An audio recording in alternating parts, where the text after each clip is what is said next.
Hello, welcome. A bit later than usually.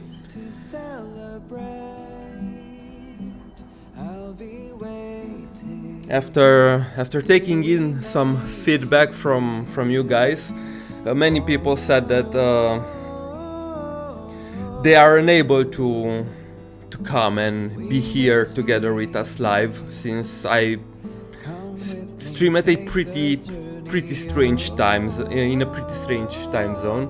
So hopefully more people will be able to tune in. Interesting mix of the two tracks indeed. Lol. Okay, so I saw the comment. I actually didn't know that the music from the game is also playing in the background. That was my mistake, but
it's been.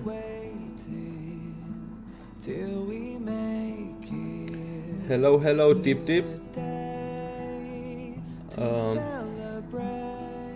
Yeah, Horta Space Station definitely has a ton of lore. And they also added those bubble memories, which were not in the beta, and oh my god, those are pretty long, and they are just text. So I took some time to read as much as possible.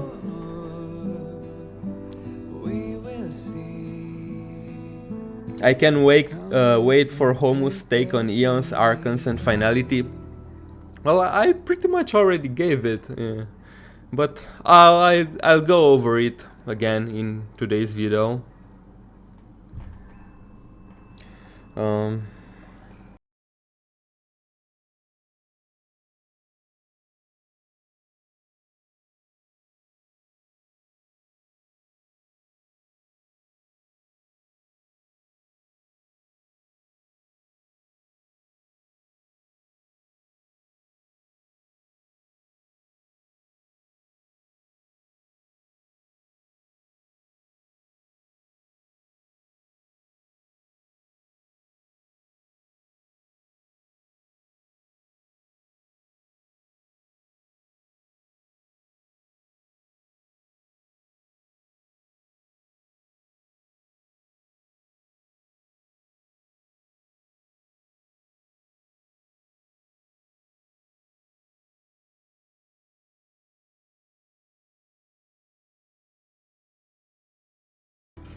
The updates to the story are enough to keep me glued to the screen. Awesome. I'm excited to see how they changed.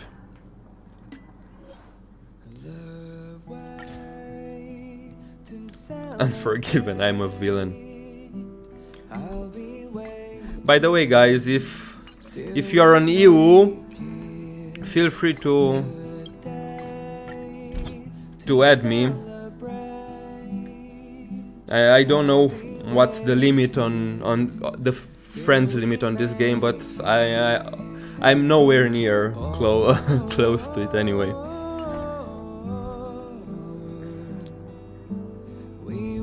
but it's a specific Herta, it has to be done.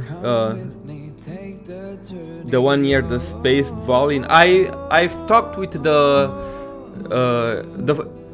first puppet where you encounter Herta for the first time with Himeko. I talked to that one, and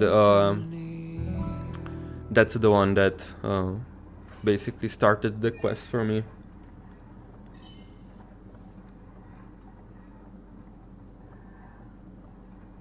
Yeah, March 7 is definitely very sus. I mean, all of them. Honestly, everybody on this goddamn train is sus. And I feel like that's the point. It's a band of misfits in space.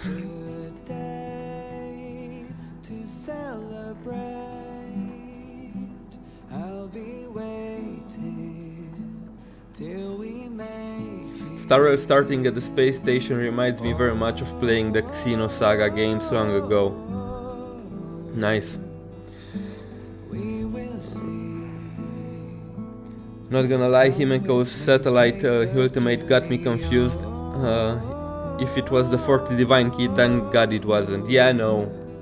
And it's also the same with the train. It's not the second divine key, even though it looks like it, and they are very similar. And possibly, maybe from the devs interviews, initially they were supposed to. Some of the dev interviews imply that initially they were supposed to be the same thing, but right now they are not. So yeah, no divine keys in Star Rail yet. Hello Homo, how are you doing? Hello. I'm fine. Enjoying this evening with you, learning about the lore of the game. The one most sus is Carol, where she be. Regarding Carol, I don't think she will be in this game, because I honestly, at this point, I don't really think that the Reborn 2 trailer is canon.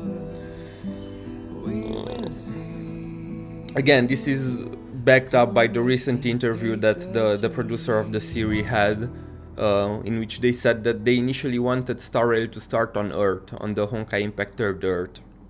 And I believe that the Reborn 2 trailer is just a concept trailer for their initial vision.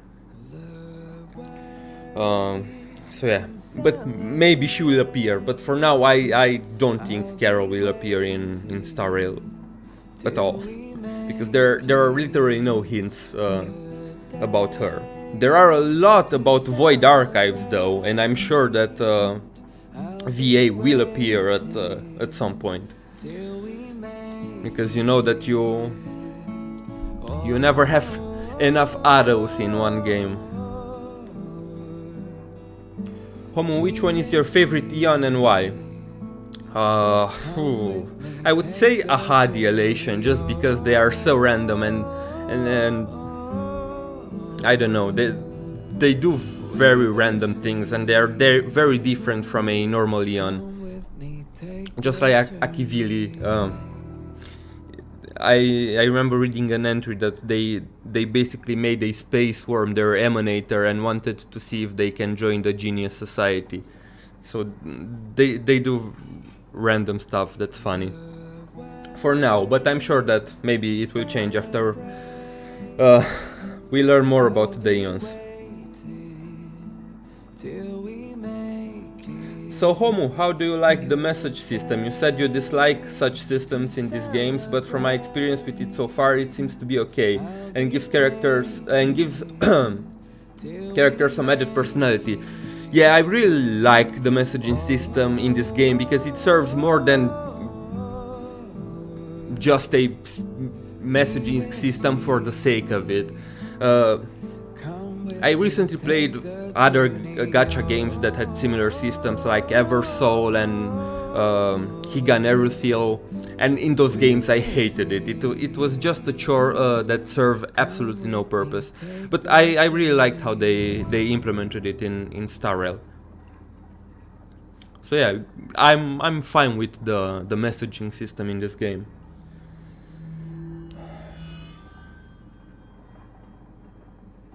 I have a really bad theory about Reborn 2. What if the white-haired girl is Kiana? I don't think so. I think the white-haired girl is an early design for March 7, but who knows? It may be. We really don't have any context clues about Reborn 2 and what its significance to the story. I tend to think that it's just a concept trailer to showcase a very early idea that they had for the game and nothing more. But others like to associate the trailer with the game a lot more, and it's fine. So yeah. The MC is basically just a 3D printed human. Yeah. Also, I really love how they handled the MC in this game. Even if they don't talk very much, you can feel their personality through their interactions with the environment and the random interactable events. Homo Labs may or may not be Cap, but I think that there is a secret joke, bad ending, where you stay with Herta instead of going to the Express. It's implied that the Express crew and the Stellar Hunters die. Yeah, I saw that. If you to trigger that, you have to talk with Herta and insist that you want to remain on the space station, and after that, when you talk to Himeko, you will have the option to actually stay at the space station, and you have a secret bad ending, but after that the game restarts and you're placed in front of Himeko again, and you can make the choice again. Yeah, that was pretty funny. No, they went really ham with the memes, with the comedy, with the references. It really feels like a proper space opera, and I really like it.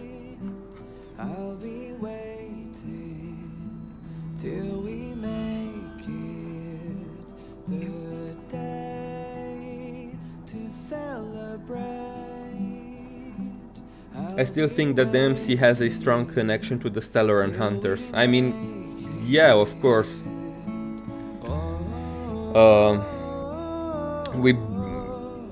I think they basically created us. I'm still not sure what the MC is. It's a tube baby created by the Stellar and Hunters, or it's an actual person that, I don't know, was modified to be able to handle the power of a Stellar Run. Still many mysteries to uncover.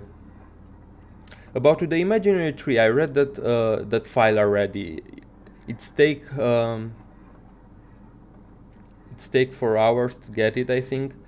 You mean the file in the game? Yeah, I also read a couple of them. We will go through the most important ones. I would like to try to go through all of them if we have the time, but if no, I'll try to tackle the most important files. Very pleasantly surprised with the silliness of the writing. Yeah, me too.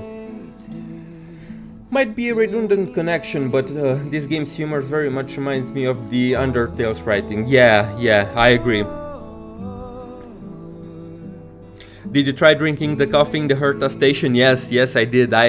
Like I said, I took my time with everything. I interacted with every possible thing I could interact with in the space station and on the Arela 6 as well.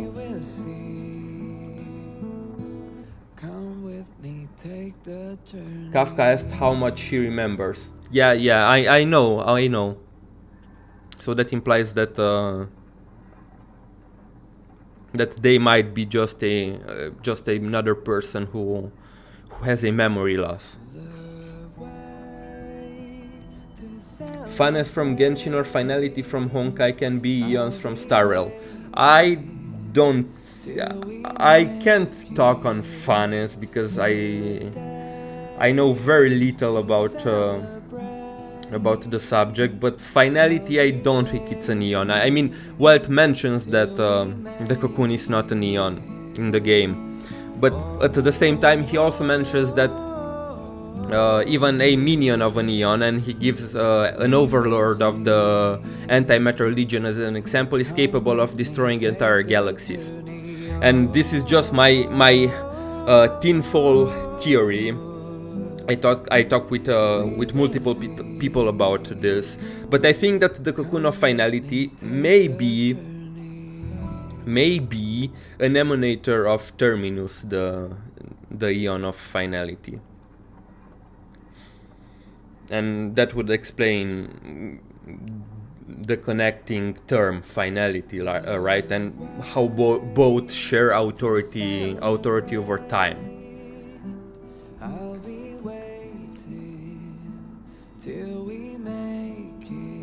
Homo Labs, the MC remembers Kafka but nothing else, so my crack theory is that the MC is a member of the Hunters, a willing volunteer who became a receptacle for some reason we don't know. I mean, it could be, but I remember the event in the third closed beta. There was the Cosmic Warfare event, and from that event we interacted at some point with Silver Wolf, and we learned from that event that Silver Wolf doesn't really know the MC, so I don't know if maybe they were in the Stellar Hunters, but they just didn't interact with Silver Wolf that much, or maybe it's something else. Yeah, it's still a mystery.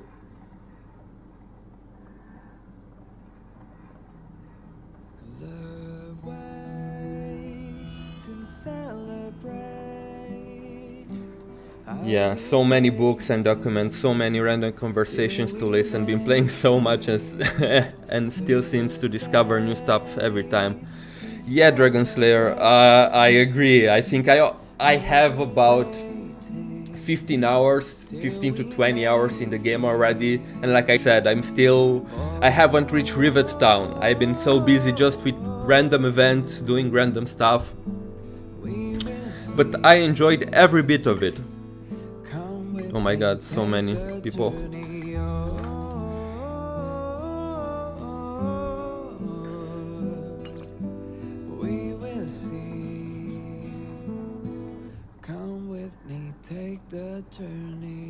Oh yeah, Homo Labs, where are you from? I am just curious about your accent for a long time.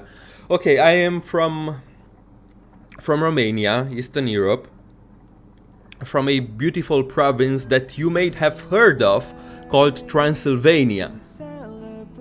So yeah, I'm a vampire.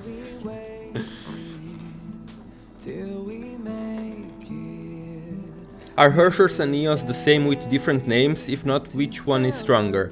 I mean, it's very hard doing powered scaling on such different entities.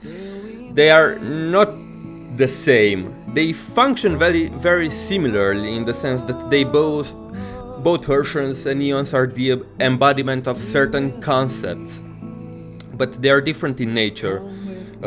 Eons are higher dimensional creatures that have no physical form. They are bound to the concept that they represent, and from what we see in the lore, they seem stronger than Herschers. Meanwhile, Herschers are sure they represent a lot of the idea they embodied, but they are not really bound by it. They can have their own thoughts. They can be their own persons, and yeah, they are different. It's too early to say for now that what's the exact relationship between Herschers and Eons.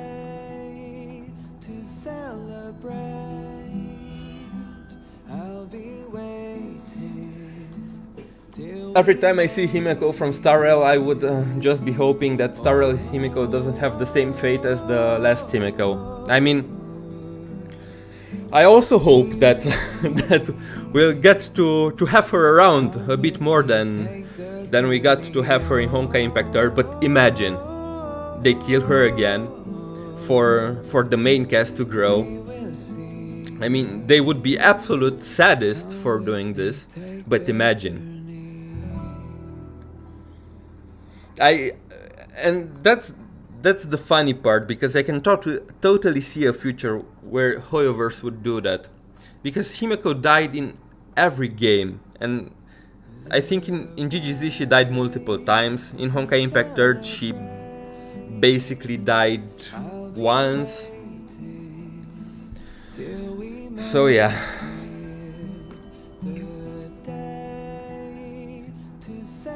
Maybe Hershers are Emanators.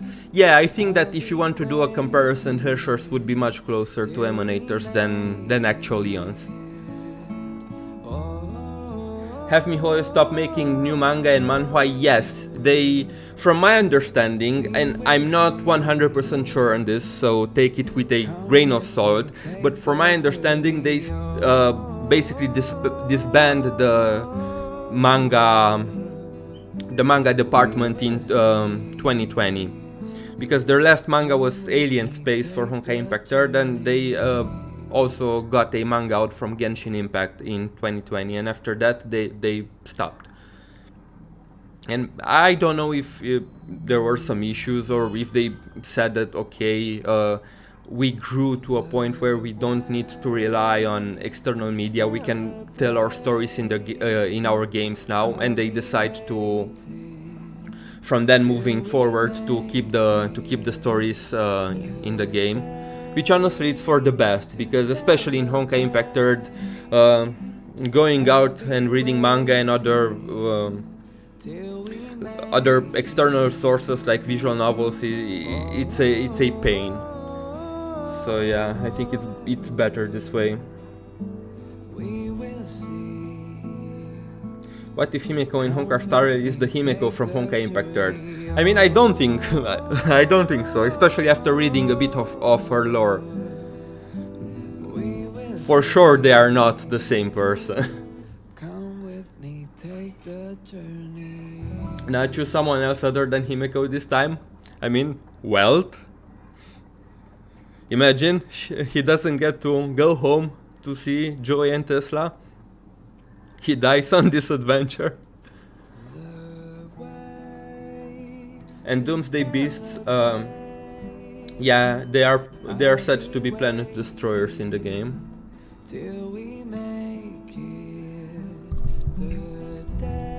She's still alive by the end of GGZ, no?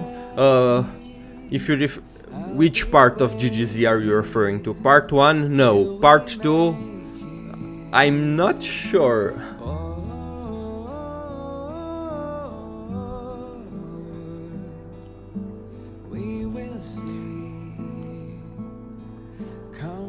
Too many Honkai manga. Yeah. I mean, don't get me wrong. I love the Honkai mangas. I think that, especially Second Eruption, it's one of the best mangas I ever read, but there are a lot, and anyone that just wants to hop in the game and have a casual experience with the story won't bother to read it. And it's a shame, because in Honkai Impact, manga truly elevates the experience.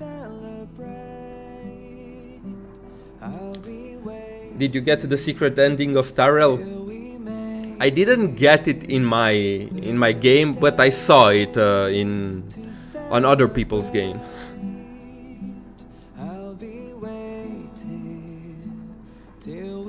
Homolabs, another crack theory I have is that Himeko's future character arc will have her rise to Eonhood, becoming the new Eon of Trailblaze.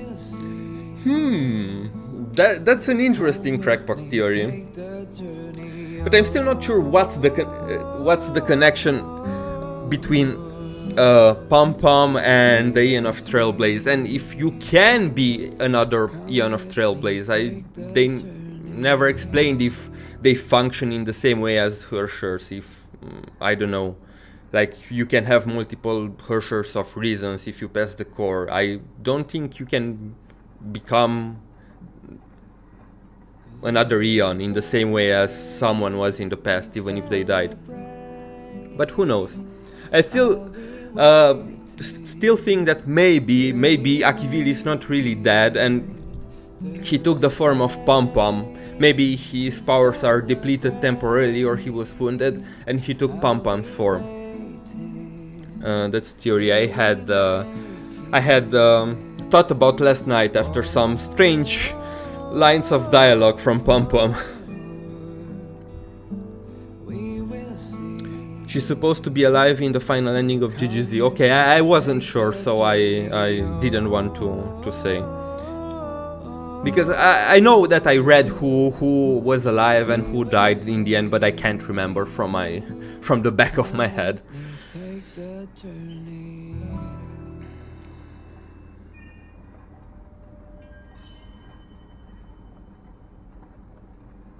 I remember March 7 was shown in the Honkai Impact 3rd in the Reborn concept video. Does this mean that she had at one point made contact with Kiana?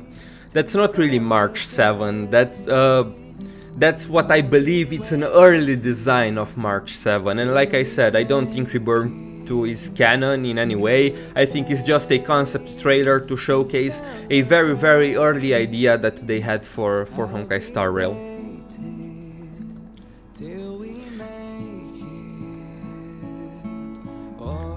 So the Eon got gobofied.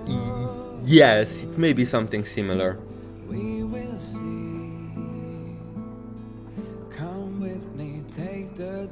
Can someone who already follows a path become a different Eon? I mean, do you refer changing paths? I think you should be able to change paths, because I noticed this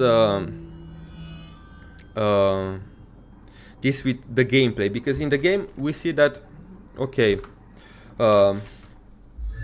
we see March, for example, she's preservation gameplay wise, but wouldn't it make sense for the character, and Danheng is the hunt, but for Danheng makes a bit more sense to be the hunt. But at least for March, I would, and anybody on the Express, I would think that they are attuned to the path of Trailblaze, but we don't have a playable path of Trailblaze. So I would assume that it's possible to attune to multiple paths and change them in the same way that the MC does. But I know there is an entry about paths and Path Strider, so I'm excited to read it today. Maybe they answered this question there, who knows?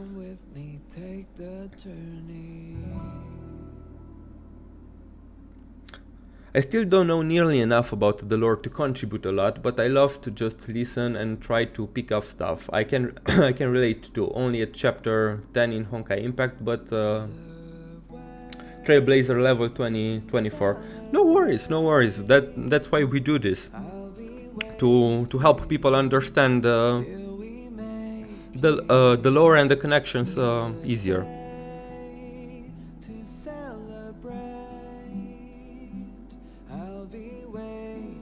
Yeah, and also Himeko. Could the Meatball of Finality be the fusion of several Stellarons of the previous worlds that they destroy, as shown in Kevin's dream? I don't think the Meatball of Finality has any direct relationship with the Stellarons. I think that they function in a similar way, in the sense that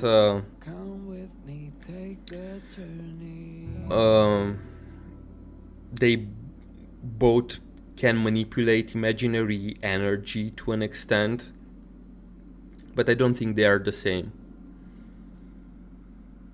Do you think they will make different versions of a character in Honkai Star Rail like in Honkai Impact 3rd? To be honest, I really want a stronger version of March 7th.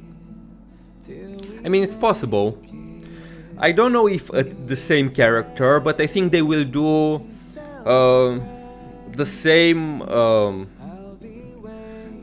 how do I put it, like Bronya and Silverwolf. We know that they are both Bronyas, but they are different characters. So maybe we will see, I don't know, a different Welt or a different Seele in the future, but not the same character, like different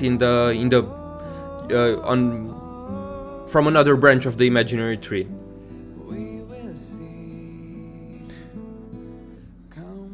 You're not allowed to change paths. Humans can change their philosophies after all. You're allowed to change paths. Humans can change their philosophies after all, but when you become a neon, you become the embodiment. Yes, that's what I also think. You, as a neon, yes, you're basically locked on that path, but as a human, you should be able to change paths.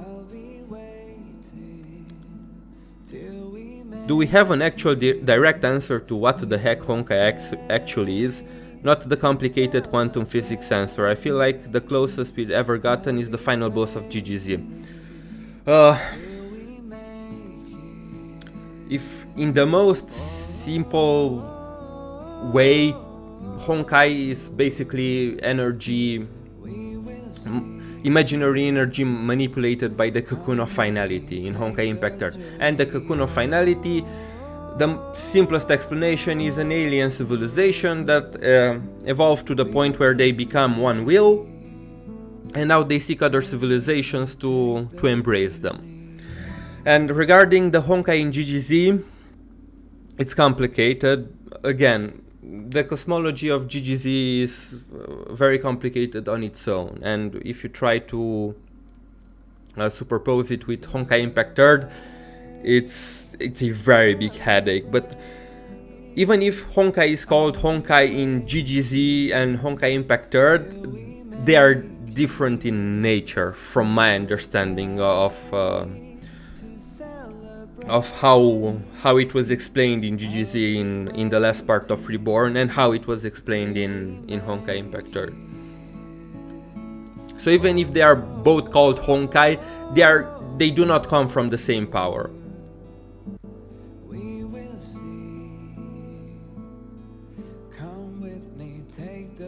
Okay, please no leaks for future characters.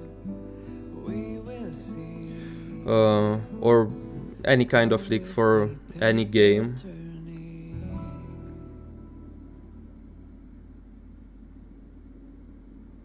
Unfortunately, I don't have any mods available right now, so it happens. I have to be quick and catch this up.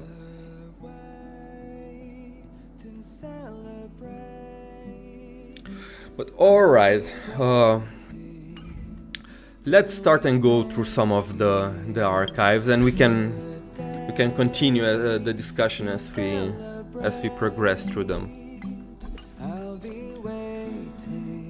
Data bank terms. Okay.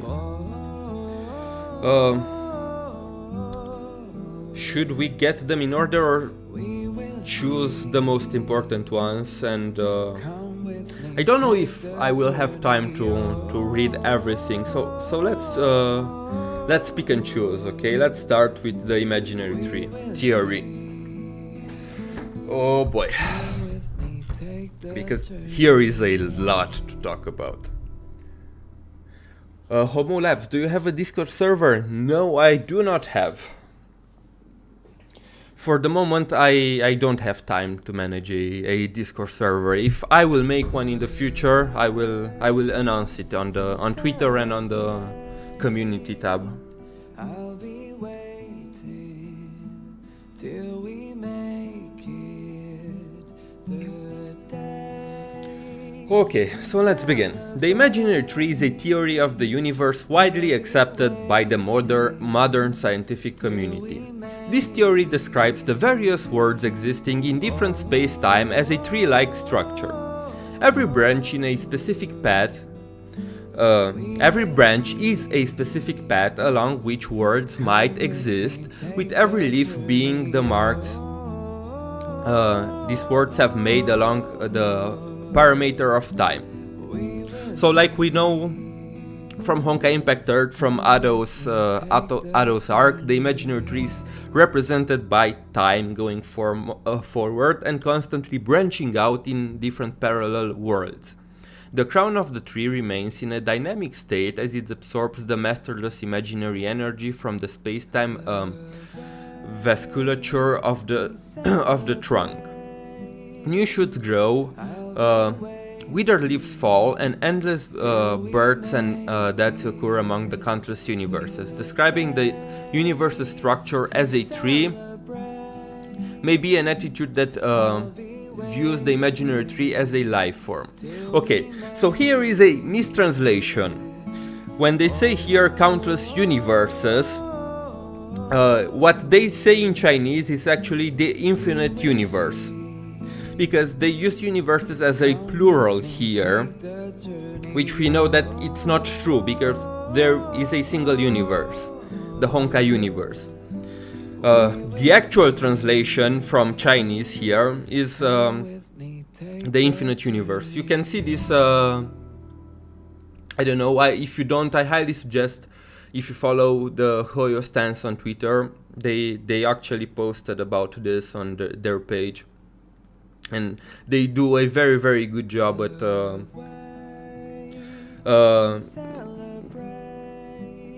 with the translation and with the terminology of the Honkai universe, and pointing out different translation errors.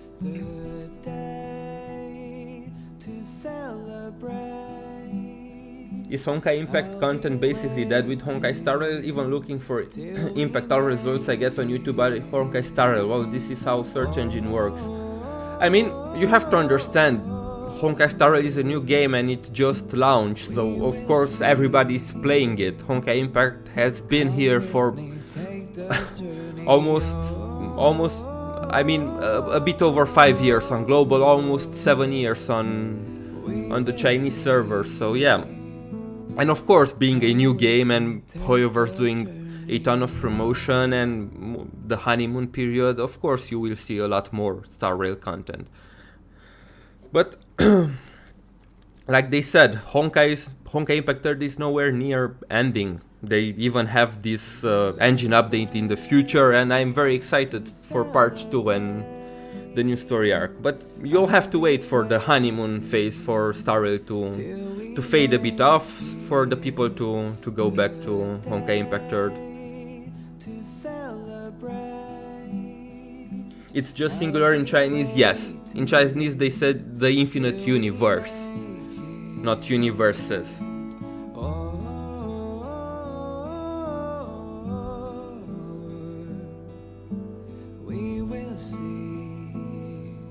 Okay, let's continue. Before the theory of imaginary tree was put forward, the universe had been addressed as a void and indiscernible object because of its undetectable nature. After the theory was developed, people would visualize its principle using imagination. The untamed imaginary energy surges endlessly through the space-time vasculature and forms at its tips galaxies that humans can understand. In other words, countless worlds. The worlds are separated from each other just as leaves are separated by air, between which are unknown imaginary domains that are nigh impossible to traverse. The Intelligentsia Guild had once thought that Harlan Punch, the second member of the Genius Society, was the first to propose the imaginary tree origin theory. After multiple assessments on the influence of the history fictionologists, the scientific community now commonly accepts Zandarwan Kvabara as the person to have proposed it. Okay, so what this says is basically what we already knew about the imaginary tree. But what's interesting is this part. The untamed imaginary energy surges endlessly through space-time vasculature and forms at its tips galaxies that humans can understand. In other words, countless worlds.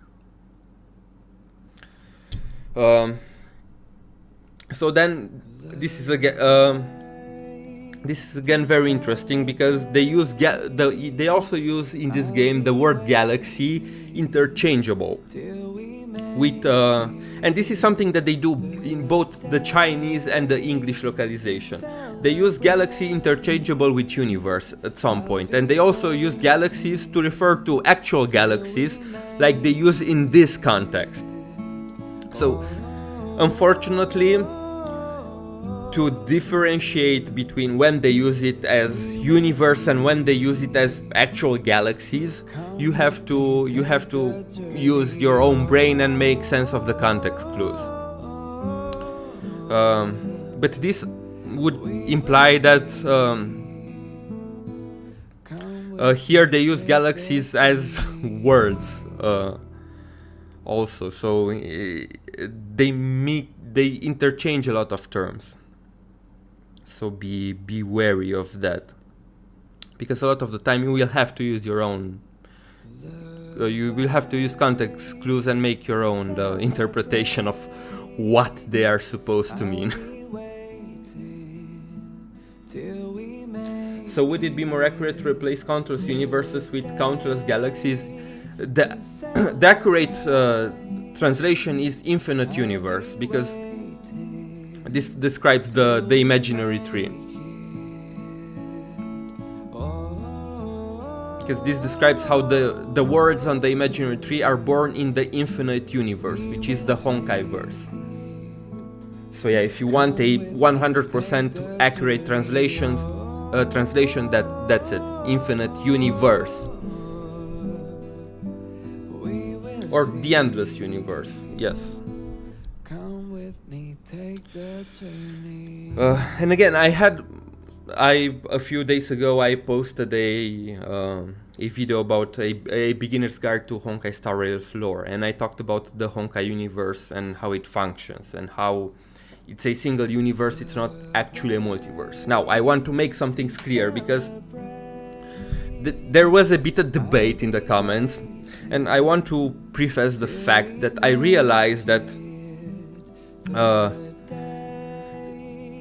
the way these concepts are defined is not very important for, I would say, the majority of the player base of the game. A lot of people think of multiverse because it's a concept that they are more familiar with, because in media we have this concept of multiverse in a lot of series, right? So it's a very easy concept to borrow and run with it. And I also agree that probably, I would say 99% of the player base won't dive so deep into the lore of the Honkai verse for them to really matter what's the actual difference between the multiverse and the universe, because they understand they have a basic understanding of how it works and they go with it, and for the most part that's enough for most people. But at the same time, I also think that it's important to make these distinctions for the people who want to dive deep. And also, if I already knew that there is the Honkai universe and there's the concept of multiverse is interpreted wrong in the community. So what was I supposed to do? To roll with multiverse even if I knew that it's wrong, just so people would understand it easier? So that was a bit complicated, because people have right now people have a misguided interpretation of what multiverse means in the Honkai series. There is indeed a multiverse, but it's not the same as the Honkai universe. And in fact, the multiverse is something new for the Honkai universe, because it was first brought up it was implied actually in GGZ, and it was brought up in Honkai Star Rail in IX's description. Because this is the first time when they actually use the... Let me bring it up where there is eons. Here. They believe that the ultimate fate of the multiverse is nothingness and therefore worthless. And this indeed, even in Chinese, they use the word multiverse. But this is the first time when they brought the actual word multiverse in the game. Until this word right here, they never uttered the word multiverse in any game. So it's important to make a distinction between the multiverse that it's in I-axis description and the Honkai universe. And again, it wouldn't make sense for the Honkai universe to be a multiverse when we know that there are things outside the Honkai universe. That would actually imply that there are multiple multiverses, which makes no sense.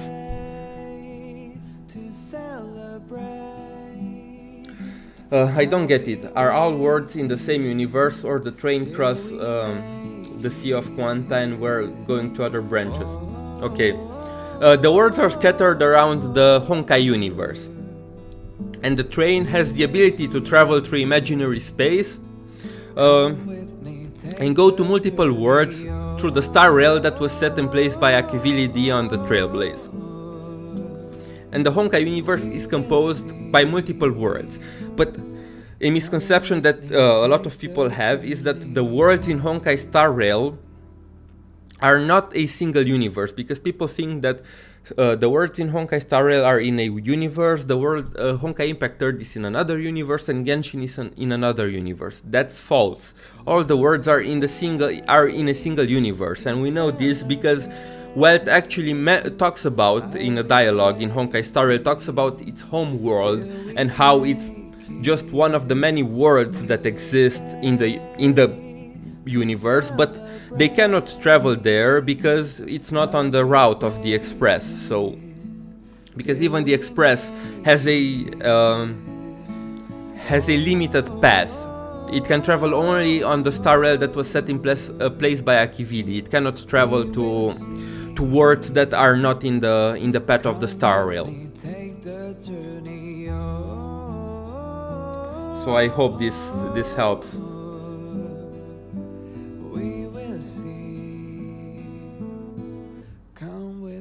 The Astral Express, to our knowledge, has never left the imaginary tree leaf. The Astral Express has left leaves. If you look at each leaf as a separate world, the Astral Express basically travels through multiple leaves. Also, a lot of people subscribing. Thank you. Tomato Go, thank you for subscribing. So are bubble universes considered multiverse? Bubble universes are a totally separate thing. Bubble universes form in multiple ways. They can form in the Sea of Quanta, which is another concept. And they can be a reflection of a real world. A real world can become a bubble world if it doesn't have enough imaginary energy to sustain it on the imaginary tree and falls into the Sea of Quanta. And also bubble worlds can be artificial, right? Created by someone, like we have the Seed of Sumeru, Durandal's bubble universe. That is an artificial bubble universe created by Su using the second divine key. And we also have the Candy House, which again, it's an artificial bubble universe created by the sugars. So yeah.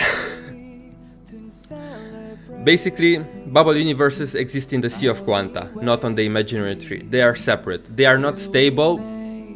They need to be supplied with imaginary energy in order to sustain themselves. If not, they will wither away in the Sea of Quanta and they will basically dissolve into data.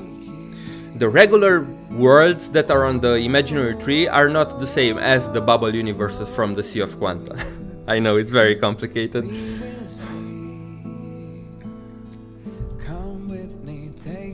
Okay, Homolabs, can you explain the function behind how people with the same looks and names but different backgrounds appear?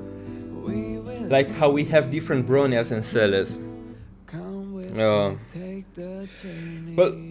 I'll try to go with the most simple explanation and not go into scientific stuff, but basically that's quantum superposition if you want to go into the scientific details. But think of the imaginary tree. It had to, at some point, it had to grow from one point, right? Into the infinity of worlds that is now. The simplest way is to imagine that everybody that existed in that point basically spread across an infinity of different leaves as the tree grew and branched in multiple ways, and all the leaves started to sprout.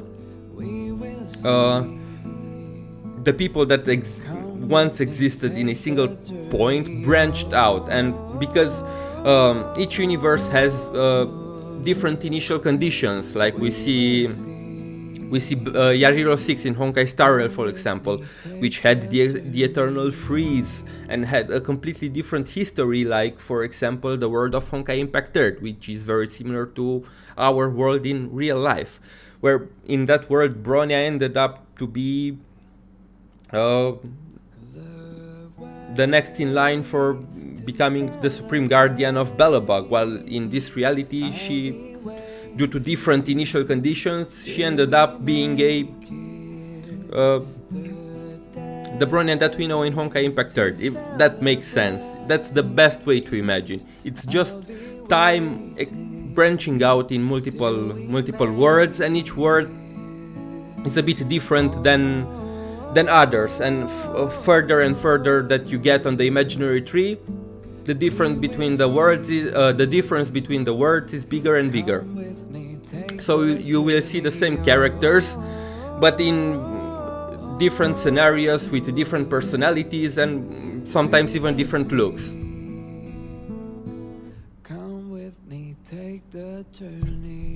Wait, so each planet is its own leaf in Star Rail? Yes, each planet is its own leaf.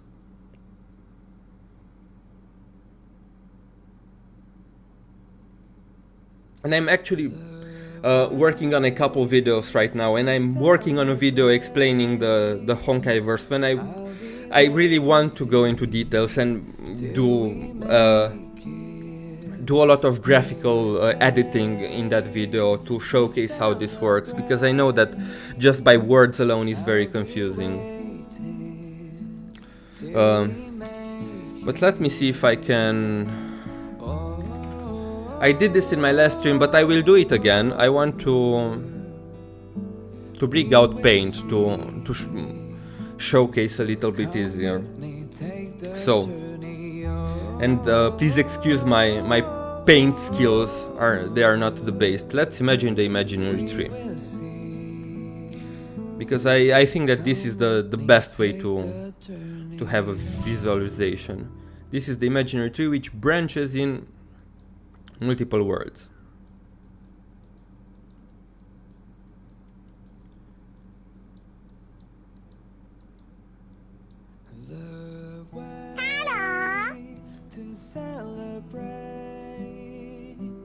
Thank you for subscribing, sorry. Okay.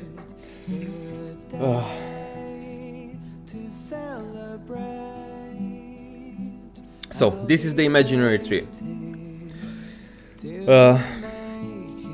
Which again, it's not an actual tree, it's a way to visualize how it works. This is represented by time.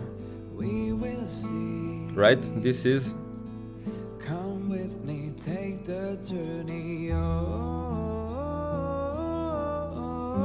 time moving forward. We know this from the description that they gave us in Star Rail and from Ado's arc in Honkai Impact 3rd. And as times goes forward, the imaginary tree expands. Now, on the imaginary tree, we have different leaves, which are different worlds. This is Honkai Impact 3rd. This is, let's say, the world that Ado created for Kallen, since it branched from the world of Honkai Impact 3rd. So this is the world that Ado created. Here, on the imaginary tree, we have another leaf. This is Yarilo.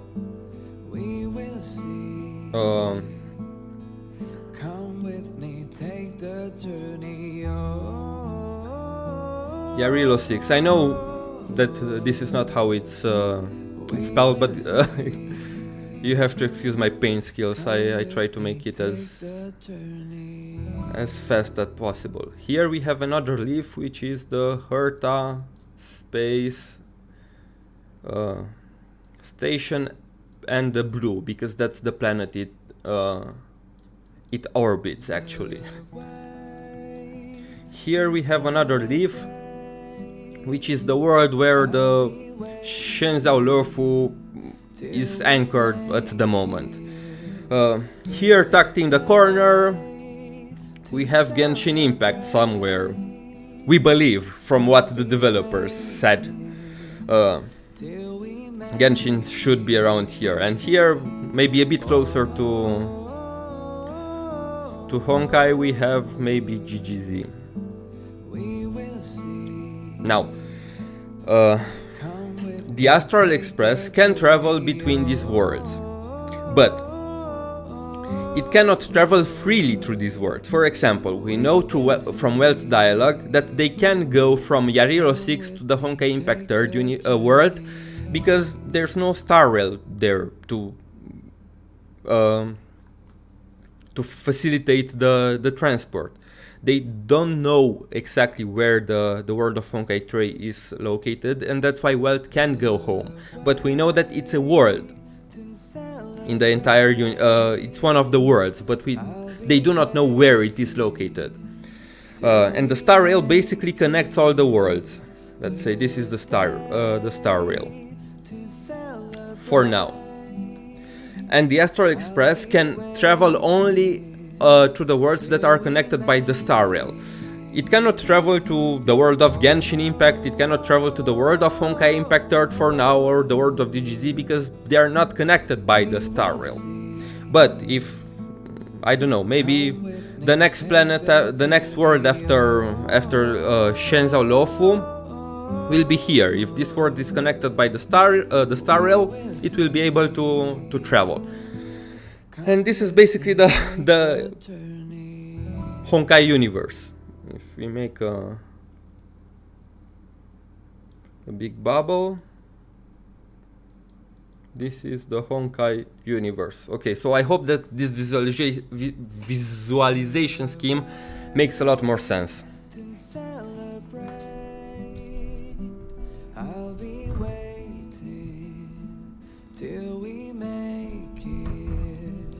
So the trunk and the branches of the trees like the base code, and the longer the trunk grows and more code is added on, the leaves are an individual execution of the code on the branch. Yes, basically that way. And we can also theorize about the relationship between the tree and the Sea of Quanta, because you know that they basically are in a perpetual conflict and they try to devour each other. And we know that the words that end up in the Sea of Quanta at some point will dissolve into nothingness. They become data. And my theory is that the way that the relationship between the two works is that the words that fall from the imaginary tree end up into the Sea of Quanta, where they, because of the chaos that the Sea of Quanta represents, they basically dissolve into data, and then the imaginary tree reabsorbs that data and uses it to create and to expand and to create new worlds. And because it's the same data that it's cycled and reabsorbed, we also see the same characters. But again, this is just a theory, a way of looking at things. The nature of the conflict between the sea and the tree, it's never explained properly. We only have Ado's dialogue in chapter 17 to get a hold of. But I would imagine that this can be an interpretation of how the relationship between the two can work. Come with me, take the journey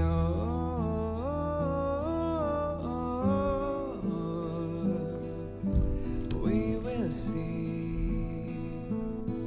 Come with me, take the journey. Are the worlds of Honkai Impact 3rd and Genshin Impact actually that far apart, considering Ado was able to observe Dwalin? I mean, this is just a representation. I don't know. For all I know, Genshin could be right here. I just put it randomly there. I tried to put it a bit further than the rest because how they present Genshin, because they present Genshin as something separate from the Honkai series, even though it happens in the same universe. So that's why I put it a bit further from the rest. So just to clarify, bubble worlds are leaves that have fallen off the tree, and they are not a separate universe, just worlds lacking in imaginary energy. Yes, they are basically they fallen from the imaginary tree in the Sea of Quanta, because they are interdependent. The Sea of Quanta is basically exists between the worlds of the imaginary tree. But yeah, that's a good way to look at it.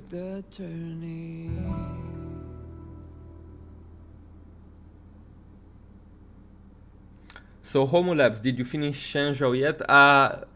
In this, on the released version, no. I finished it in the closed beta, in the CBT3, but from my understanding they added a little bit more, so I'm not up to date with everything that happened in Lofu.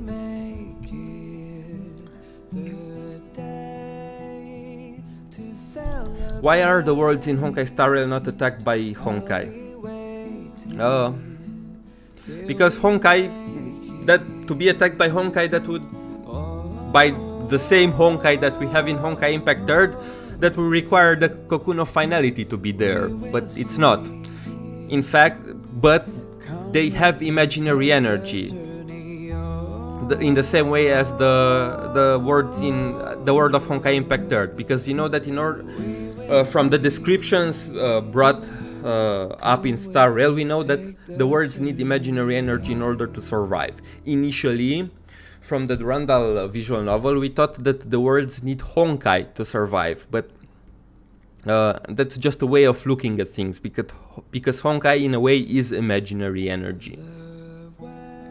So basically the worlds on the imaginary tree need a constant supply of imaginary energy to stay afloat, to not fall in the Sea of Quanta.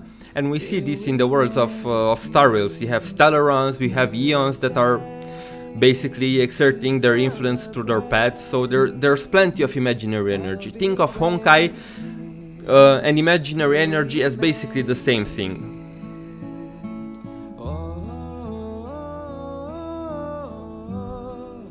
Top level artistic skills, thank you, I know. If you want to buy, $2,000. And where is Su according to this visualization? I have no idea.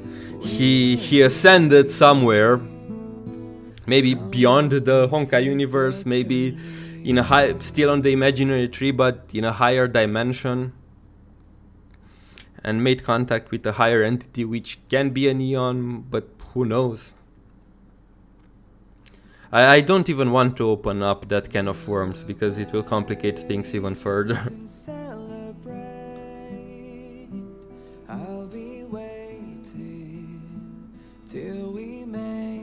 Yes, bubble words can also be generated when something happens with an existing glyph, like the battle against the Hershur finality in previous era, making the words with Dr. May and Prometheus as a reflection. Yes. Bubble words can also be peeled off real words, and they also, like I said, they can also be artificially created through different means, using the second divine key or whatever the sugars did. Wait, so it's all one universe? Yes, that's the misconception we try to bring to the surface, and we try to correct.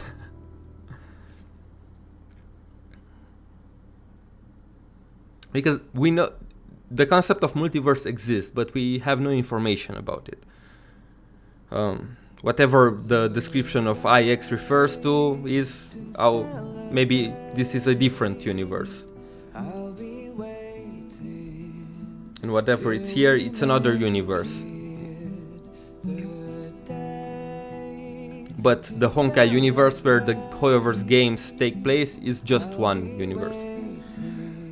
Homo Labs, crack theory. Genshin Impact is a world that is close to the base of the branches, and Honkai Impact 3rd is actually one of the father branches. I mean, we don't know. We don't know. It may be. Honestly, I've been so focused on Honkai Impact and Honkai Star Rail lately that I really haven't caught up with the lore of Genshin. So I have no clue what's happening lately there, and if they gave us more, we have a closer image of what's the Irminsul and what's actually happening there.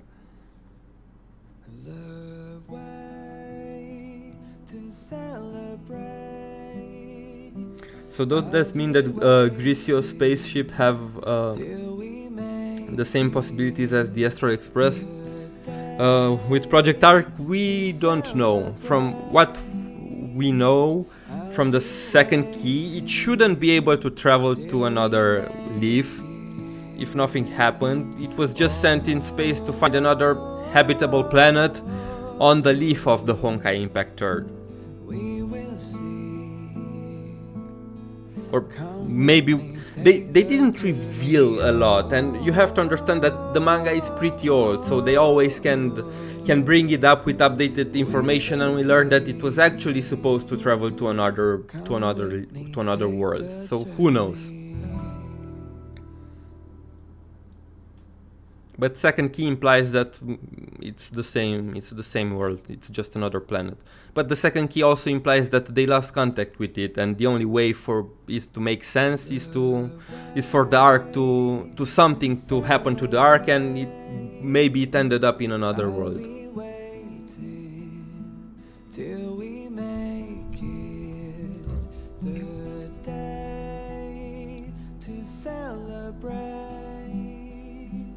So I'm guessing that the primordial one can be an Eon who separated the planet from the rest, if the universe, since the sky is and all. I honestly always associated the primordial one with an emanator rather than an Eon, because from my understanding of Genshin, it is said that the primordial one actually ruled Teyvat for a brief moment.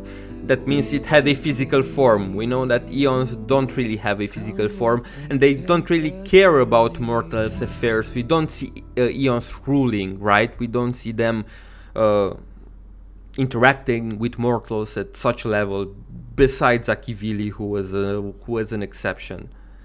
But the way that the primordial one did things is very atypical for an Eon. So that's why I imagine that they are closer to an emanator, if anything. Hi, question. What higher dimension of the cocoon of finality comes from? I mean, it's not an easy question to answer, because what do you mean by higher dimension? Because higher dimensions are just that, are dimensions that we cannot perceive. It's beyond our time. It's beyond the concept of the 4 dimensions that we can perceive as human beings.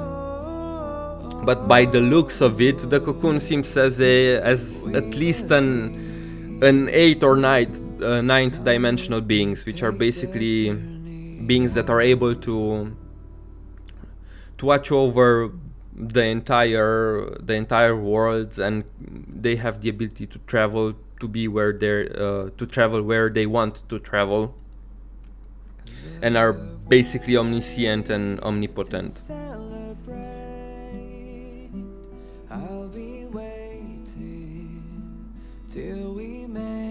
Yeah, no, quantum physics is very complicated. I've been reading a lot to try to make sense of the Honkai universe for it, but it's very hard for me to bring things up on the spot. I will do my best to explore these concepts in future videos, and maybe prepare a little better for future streams where we can only discuss about this aspect. Come with me, take the journey on.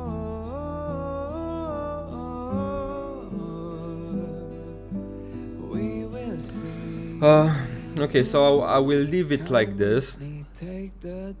Let me hide the paint, and let's continue reading some stuff. What other interesting things we can find?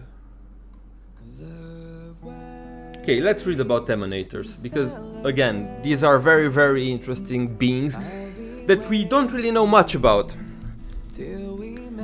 If mortals receiving the grace of eons and grasping the powers of paths are viewed as singular shattered form, then the mighty feats of eons driving their path onwards can be likened to a towering tsunami that engulfs mountains. In the empty stellar vastness, a small number of favored mortals can also draw upon the power of the paths with the permission of the eons, creating huge waves that erode the coast. They are referred to as Emanators. While not completely subservient to the eons, Emanators are as good as emissaries of the eons' wheels in everyone else's eyes. Different eons have different attitudes toward their Emanators, so the degree of the power they share also varies. Some eons regard Emanators as an extension of themselves, and as such, generously open their path to the Emanators completely. There are also eons who have no intention of creating Emanators and have no interest in worldly squabbles. Other eons just do as they please.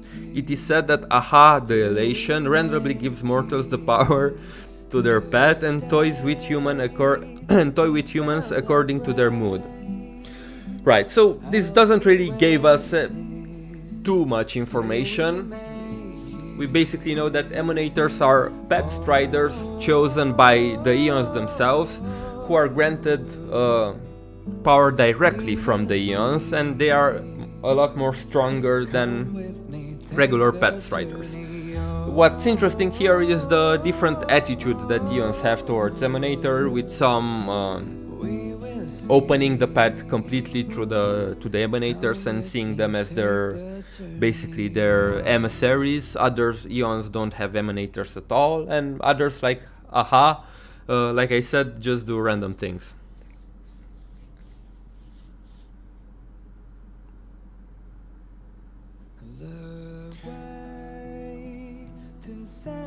Herta is an Emanator, right? Yes, Herta is an Emanator of News, the erudition.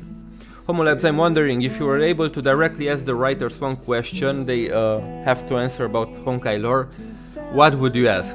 Oh my god, I have no clue. That's a question that I really have to think a lot about, because if you allow only one question, of course it has to be one that really matters, right? But no, I can give you an answer on the spot. Maybe I will think about it and tell you next stream, but right now I have no idea. Besides, who hurt you? I have no clue. Come with me, take the journey. Okay, I have a last question before I go to sleep. How is IX pronounced? Okay, so before the game released, I always thought it was pronounced 9, because those are the Roman letters for the number 9. But after the game released and I heard his name pronounced in the game by Himeko, she pronounced it IX. So I'm assuming that's the correct pronunciation. It's not 9 the nihility, it's IX the nihility. Isn't Welt basically Honkai Impact Third Welt? Also, a lot of hints from him. Yes, Welt is the same person from Honkai Impact Third. It's not an alternate version like the rest. Last question. What the Cocoon of Finality that is an 8-dimensional being think about the player? I mean, Skistorm, that's a very complicated question that doesn't really have an answer, because to answer your question I would have to put myself in the position of a higher dimensional being, which I am not, so I really can't tell you. I would love to be, but unfortunately I am not.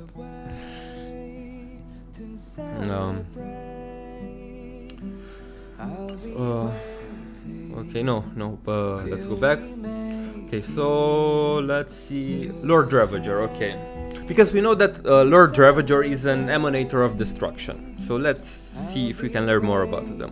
The Aeon of the Path of Destruction Nanook casts a glance at the powerful creatures sprouting destructive impulses throughout the cosmos and brands them with a mark, granting them power. These powerful creatures are twisted from inside out and are recast anew in the world of the Warforged. Their inadequacies patch up with antimatter, they ultimately became members of the Legion. Responding to the desires to destroy everything, Lord Ravagers emerge to command each of the different legions. A Lord Ravager is an emanator of the Aeon and executor of the Wheel of the Destruction. Obsessed with the beauty of destruction, they implement the practice of returning all things to entropy. They are also artists on the battlefield and ultimate weapons of destruction. They command interstellar warfare and control the might of destruction bestowed by the Aeon. Each Lord Ravager has a unique philosophy of destruction, making them extremely dangerous. Academics believe that Lord Ravagers were elevated as emissaries of Nanook due to this absolute obsessive and innate destructive aesthetic. The displacement and desolation caused by the Lord Ravagers are not some disdained whale, but are closely linked to the fate of the galaxy. Any world could be the next victim and nobody should take them lightly. Okay, so from this we basically learned that Lord Ravager is more so like a title for the Emanators of Destruction. And Nanook seems to be one of the Aeons that fully opens its path to its Emanators.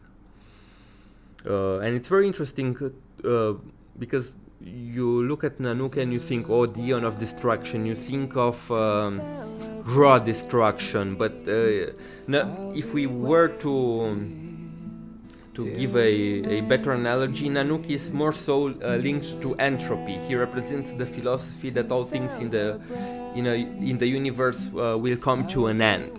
So his philosophy of destruction is not that barbaric form of destruction that some might think. It's not for the pleasure of it. It's more so a like the description says, it's a beautiful form of destruction, if makes sense. It's literally the concept of entropy incarnate.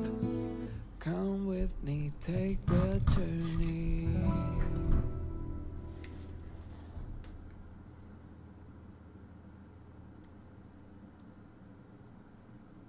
Luocha is Void Archives, right? No, they are different. Luocha is just another version of Ado on the imaginary tree, and Void Archives is basically a divine key that took over one of Ado Solium clones. So no, they are not the same. Homo Labs, I'm on the side that it's not likely, but I'm wondering how likely you think that Zenless Zone Zero will be part of the Honkai universe, as in the imaginary tree. More yes or no? I mean, I see no reason why it wouldn't be, but I think Zenless will be more similar to Genshin in the sense that yes, it will be part of the Honkai universe, but it will be a different thing from the Honkai series.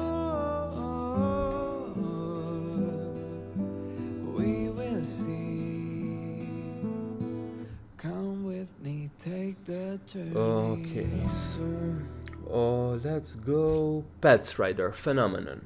Devotees, warriors, seekers of knowledge, lost travelers. Lost travelers.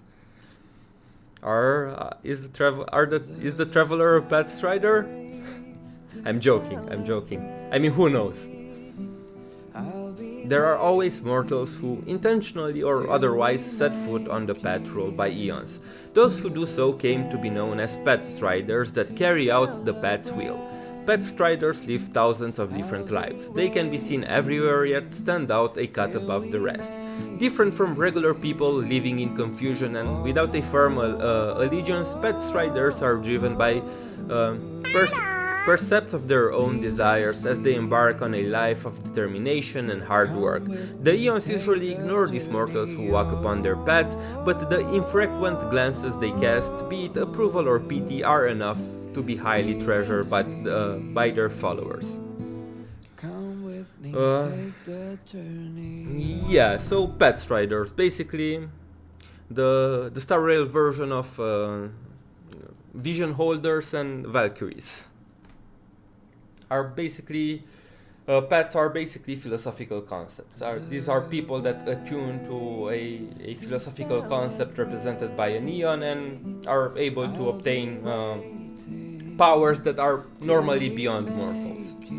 And again, this doesn't offer very much in terms of what we knew about it. Hello Homolabs, how much lore have you consumed? Hello Ayato. A lot. I mean, I consume a lot of dialogue, I would say, not some. I consume a lot of lore before the game came out, but they added a ton of new stuff in the release, so I wanted to glance a little bit on these new concepts and these new entries in the databank. Come with me, take the journey. Okay, so Ember Era. This is another interesting entry because Ember Eras were mentioned a lot through the betas, and we never really knew what they mean or how long is an Ember Era. And they finally explained it. The calendar commonly used in the galaxy. Again, this is. This text uses galaxy interchangeable with universe, created and promoted by the Interastral Peace Corporation. The Ember Era started at the estimated birth of Qliphoth as the Eon of Preservation and initiates a new era every time Qliphoth swings their hammer during construction. As Qliphoth swings their hammer at unpredictable intervals, the duration of an Ember Era varies significantly. The length of an Ember Era has been anywhere between 76 to 240 Trailblaze years when converted. The Astral Express restarted this journey on 2158 Ember Era. Okay, so this basically explains that there's no real measurement.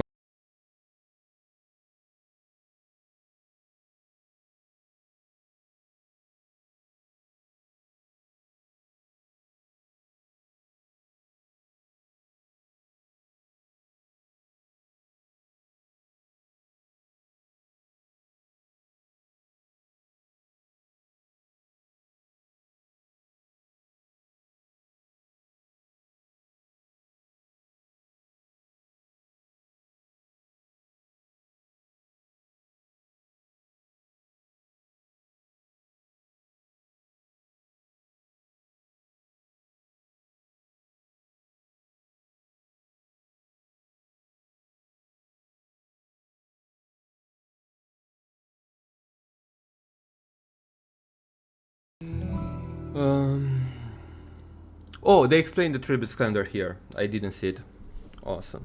The calendar used by the Astral Express. It is said that it is said to have come from the home planet of Akivili, the Eon of Trailblaze, the isolated world of Pegana. The Trailblaze calendar system has each year split into 12 months, and each month is of different length. Apparently this calendar is still used in many of the planets that Akivili had once passed in their travels. Okay, so this confirms it. This is basically our calendar. The Honkai Impact world is isolated, so people from there can travel on different leaves. In a way, yes. It's isolated in the way that it's not connected through the Star Rail with the rest of the universe. But you have to understand that the world of Honkai Impact 3 was trapped in a samsara forever. We don't even know how many samsara existed before this one, and only now they were able to free themselves. So I would assume there was no way for them to make contact with other civilizations as long as they were trapped in the samsara. Or maybe they did in one of the samsaras, but when it reset, it also took away all that knowledge about other worlds and how to travel between them.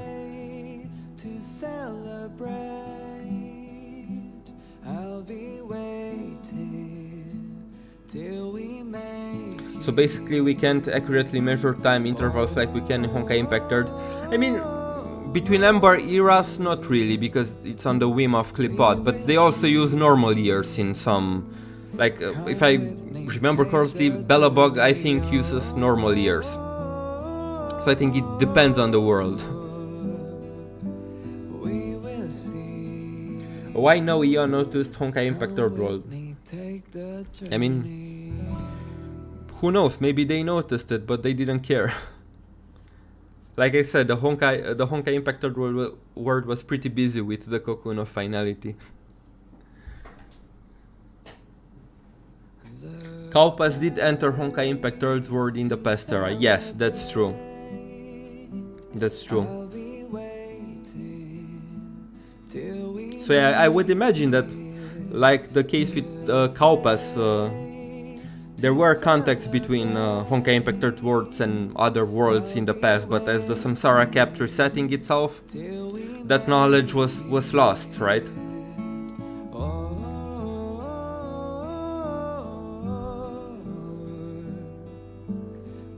Do you think that the Sky People could find the Honkai world because of Griseos and the because of Griseo? I don't know. It's still, the Griseo and the Sky People theory is still very sus. They may be connected in some way, shape or form, but we have no idea how. Hopefully APHO3 will give us some answer regarding the Sky People, because we really need. I really hope that APHO2 will also give us, but if you look back, APHO2 didn't give us very much about the Sky People.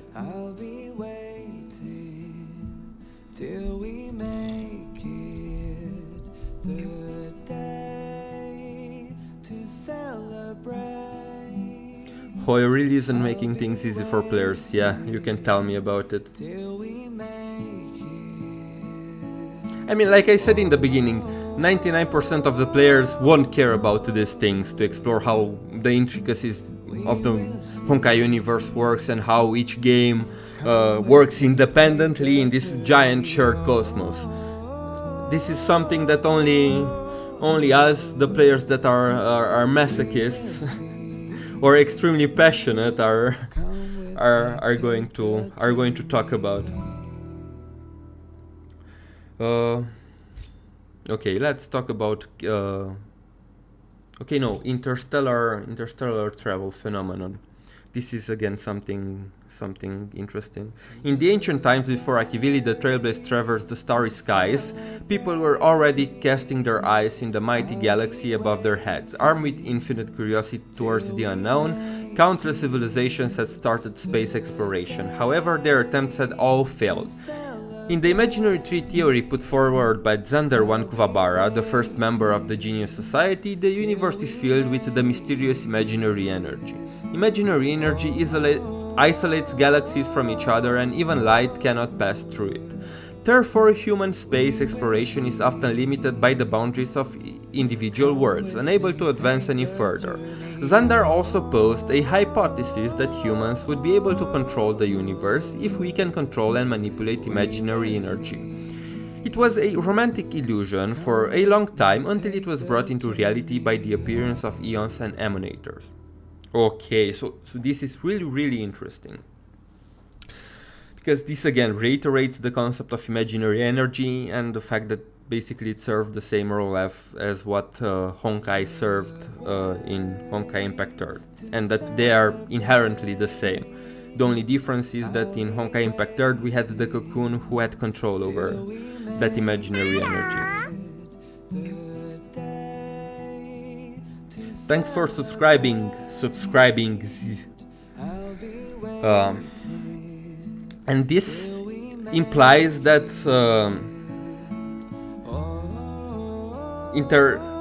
interstellar travel became possible because of Akivili.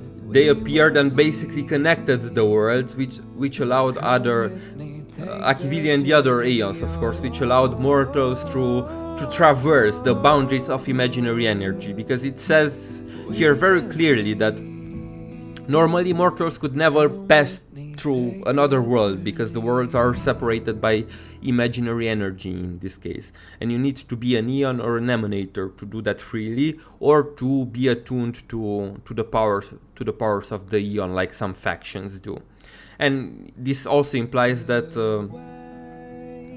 Akivili was basically the one that connected the worlds and made. Even if he isn't the one that made it possible, he played a crucial a crucial role in making interstellar travel between the worlds possible, and connected many worlds on the imaginary tree.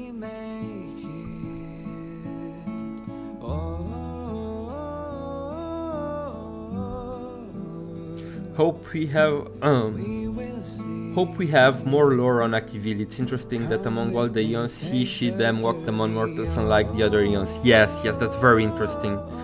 Akivili was an outlier in the sense that we see that no other Aeon really cares about mortals except them, and it's very interesting to see how did they interact with mortals, because we know that Aeons don't really have a physical body. They exist as philosophical concepts in a higher dimension. So how did they interact? Did they possess someone, or how did it happen?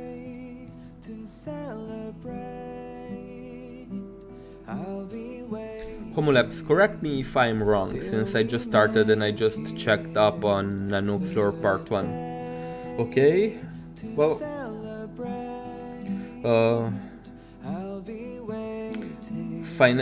that finality's path is more powerful and separated from other paths. I mean, if you refer to the Aeon of Finality Terminus, we know absolutely nothing about their paths. We only have the descriptions that were present in the loading screens, and all we know is that it's an Aeon that moves backwards in time, and is murmuring a strange riddle. That's it. That's all we know. We know nothing about the path of finality.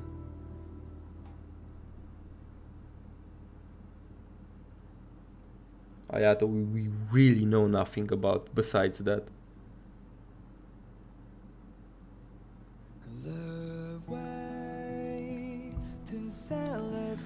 Okay, let's move to Cancer of All Worlds.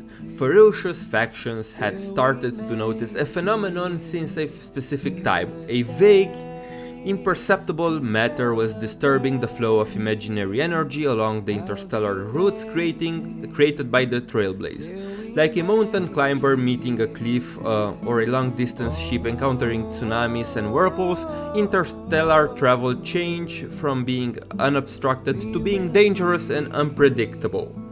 This phenomenon is remarkably aggressive. It continues to encroach upon neighboring worlds in the form of a mysterious object, the Stellaron. It keeps spreading all over the universe like a cancerous growth, leading the Interastral Peace Corporation to call it the Cancer of All Worlds, and warning interstellar travelers not to take it lightly. The worlds swamped by the Cancer of All Worlds were soon beyond saving, and very few people survived. There are many speculations regarding the Cancer of All Worlds, and most are related to Nanook the Destruction and the Antimatter Legion. These destroyers of universes often seem to appear together with Stellarons. We do not yet know if these occurrences are related or are only coincidences.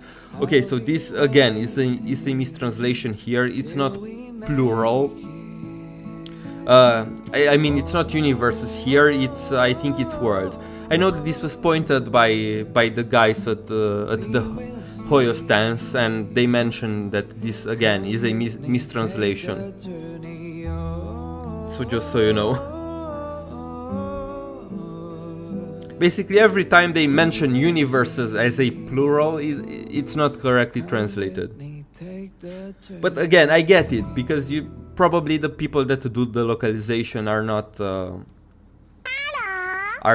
into the lore of the game, so they wouldn't know how it functions. But again, you would think that there are people among the devs that would make sure that things like these kind of inconsistencies wouldn't happen. But no, who knows, maybe they just don't care and like to make our lives a living hell.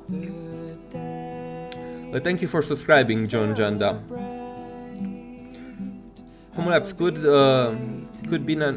Nanook be the one reason behind Honkai, since Honkai was always a destructive force? No.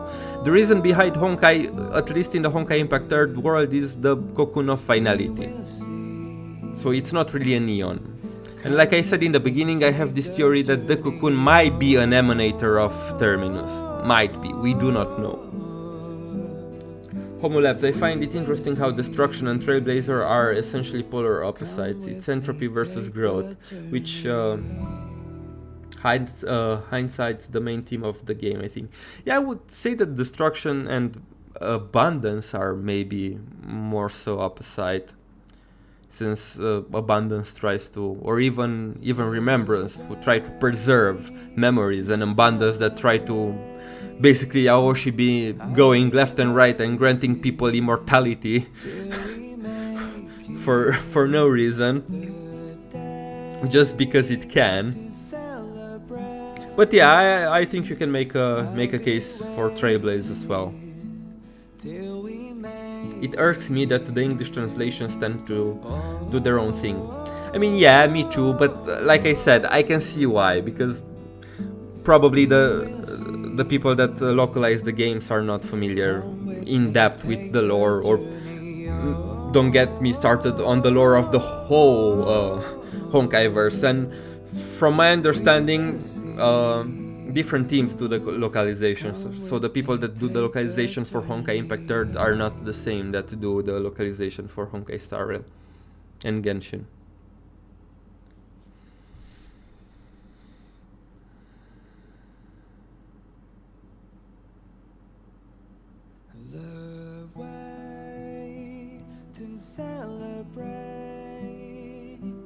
I'll be waiting till we make it. To be fair, it's a nightmare to understand the lore enough to have an accurate translation. Even then, selecting the correct word is another pain.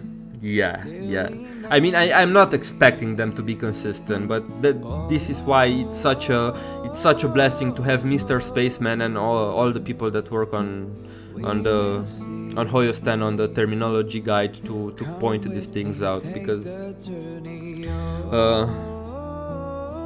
they do an awesome job, and they are the main reason why we even know that these inconsistencies exist. So again, if you would like to know more details about the terminology, you can visit their Hoyo wiki and find more things out there and support them. Maybe the meatball of finality is just an anomaly that happened in the specific branch of the tree. I mean, we really do not know more than it was presented, because at the end of the day, even if after the end of part 1 we don't really know exactly what the finality is, that's why we have so many different interpretations. And they like to do this in all of their games. They have unreliable narrators. We never get a full answer, because they like to keep the things vague so they can recycle concepts, which is very smart if you think about it.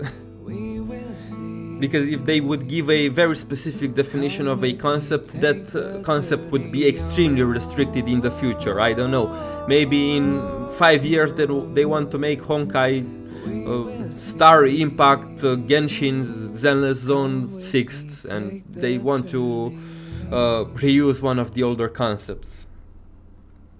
So they need them to be as vague as possible.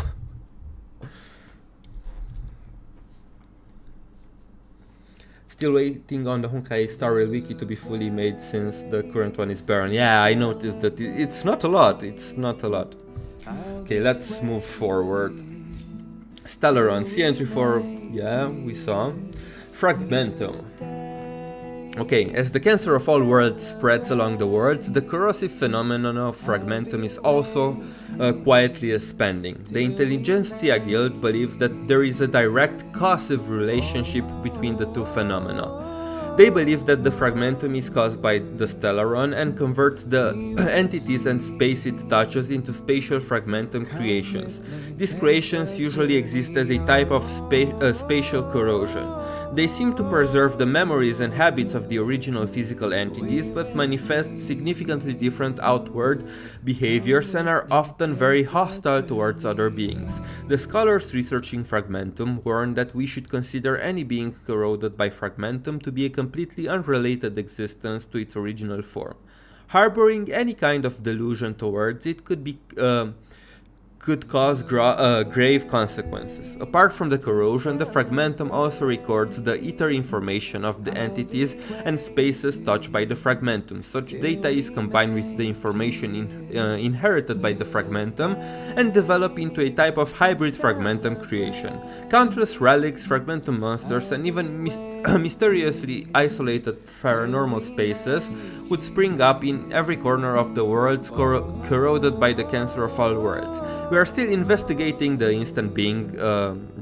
intent behind such activities.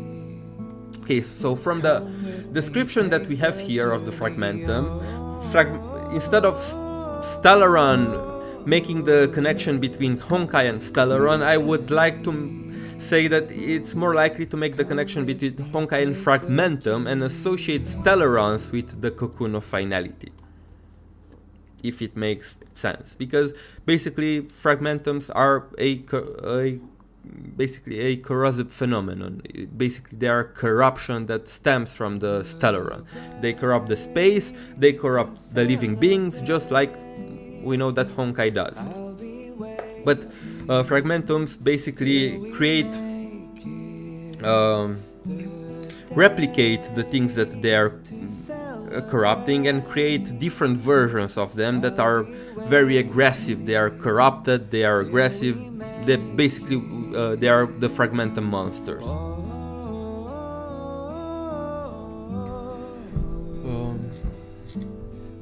I'm late, but are Eons still under Honkai's influence, or they are above the Honkai? They are different in nature. Weld puts it very well in one of his dialogues. Honkai and Eons are not the same, so we can't say for sure.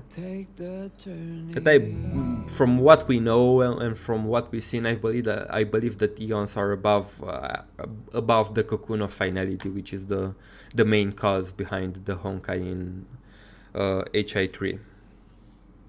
The way to celebrate. I'll be waiting till Just got seele, let's go. Well, congratulations. Awesome. to celebrate. I'll be But according to the simulated universe, Nanook has never seen Akivili. Doesn't make sense. You're having another conversation there. Okay, so let's see.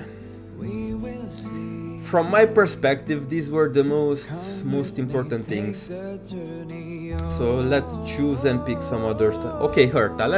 Let's see what they have to say about Herta, because she must be pretty dang important if she has a separate entry in the terms databank. Scholars can usually leave their names in history with one great achievement. Herta, however, had countless achievements, and that was why she received the glance of news and became the member of the Genius Society. All members of the Genius Society are oddballs, and Herta is no exception. Her scholarship is entirely driven by interest. If she lost interest halfway through a project, she would instantly discard all her work. Therefore, multiple topics that could have made critical advancements to civilization were stopped because they were not interesting. Even though the Intelligentsia Guild had obtained her manuscripts, after great difficulty, they often could do nothing to further progress the studies. However, Herta nowadays seems to have expanded her interest a little. She started to contact the Interastral Peace Corporation and helped the Shanzhou to chase off the abominations, and had some friction with the Garden of Recollection. She is already very sociable compared to other odd hermits of the Genius Society. Who knows what else she might take an interest in? Maybe she doesn't even know herself. Okay, so again, not a lot. These are all things we already knew about her.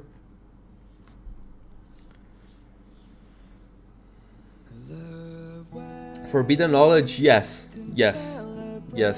Similar to forbidden knowledge, similar to Honkai. I would say that Fragmentum, Honkai, Forbidden Knowledge, all three parallel themselves in the three Hoyo games.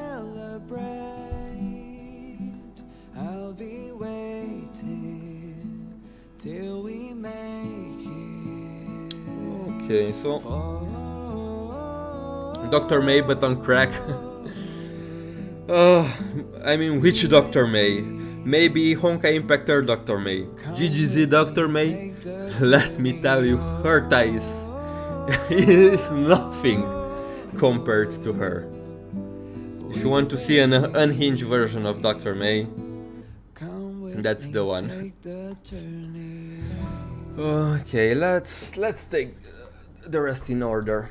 Herta Space Station location. Not content with the laws of the common world, Herta and the Genius Society set her sights on an unexplained existence of the galaxy, expecting those distant mysteries to satisfy her curiosity. To this end, Herta led the establishment of a museum-like starship and launched it into orbit, starting the research to seal all strange existences among the stars. That was how the famous Herta space station was born. Nowadays, the space station possesses innumerable curios and is a veritable space museum. A great number of researchers also live on the station. They continuously collect relics and curios all over the galaxy, record the appearances and functions, establish systematic methods to observe and study them, ultimately finding even more confounding enigmas from their studies. That in fact was Herta's initial goal. This large collection often attracts jealous eyes. Various forces watch from the shadows. Due to Herta's power, the space station had rarely experienced a real crisis, and the collection and investigation work continues to operate in orderly manner.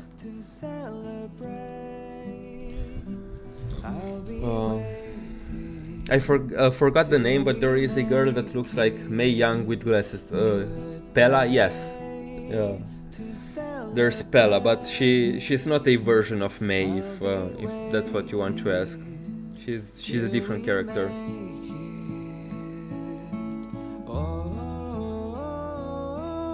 Honkai and Forbidden Knowledge more so corrupts the existing things rather than creating something new, no? Yes, depending on how you want to look at it. I mean, Honkai can create Hershers in a way, which are basically beings corrupted by Honkai that are born from it. But yeah, again, they are not the same. That's why we are saying that they're not the same, but they function in... They have some similarities in the way they function.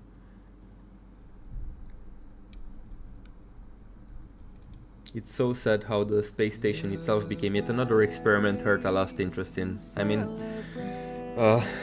that's how geniuses be like. And from what we know, Herta is one of the better ones. I don't want to imagine the others. I mean, we have Polka Kakanov, who is the fourth, who is literally a murderer who erased who deleted every picture of her in the entire universe. So there are some interesting fellows in the Genius Society, to say the least. There's a character mentioned by Herta a couple times called Ruan Mei, I'm pretty sure. Yes, Ruan Mei, and she appears in one of the light cones. I do not know if I possess the light cone to show you.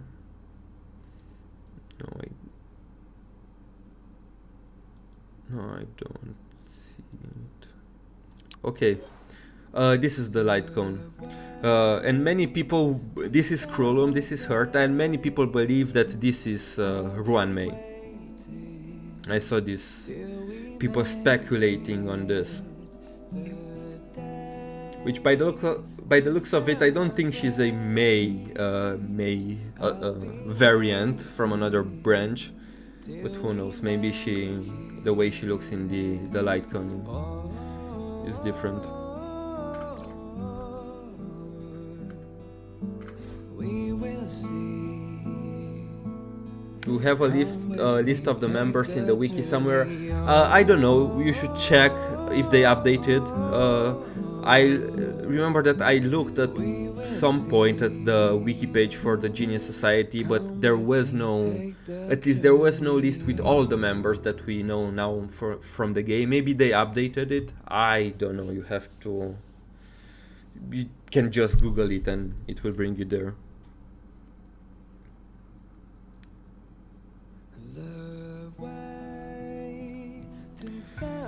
Okay, let's go for Yarilo 6 location. Historians often start the planetary history of Yarilo 6 from the War of the Gods thousands of years ago.